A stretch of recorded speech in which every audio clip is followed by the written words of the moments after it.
திருச்சிட்டம்பலம். பிள்ளையார் பெருமை. இன்று நாம் கேட்கவிருப்பது பிரம்மாவின் அகங்காரம்.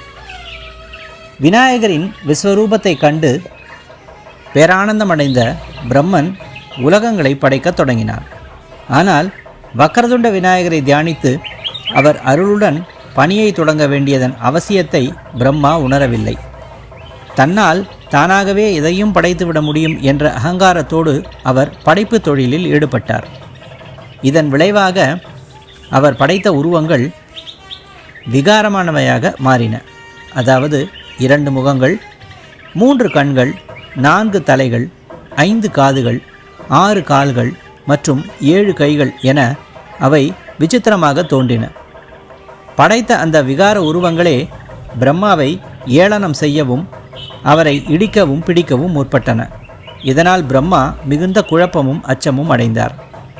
தனக்கு நேர்ந்த விக்னங்களுக்கு காரணம் விநாயகரை முதலில் நினைக்காமல் தானாகவே படைக்க துணிந்த தன் அகங்காரமே என்பதை பிரம்மா உணர்ந்தார்.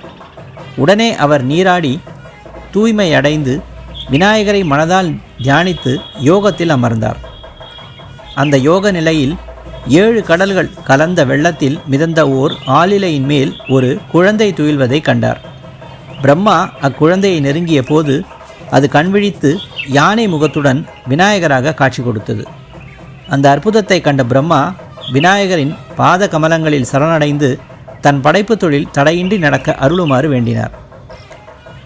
விநாயகர் பிரம்மாவிடம், எல்லா செயல்களுக்கும் என்னை நினைத்து என்னாலேயே நடக்க வேண்டும் என்று கருதாமல் உன் முயற்சியால் மட்டுமே முடியும் என்று நினைத்ததால் உனக்கு இந்த துன்பங்கள் நேர்ந்தன என்று சுட்டிக்காட்டினார்.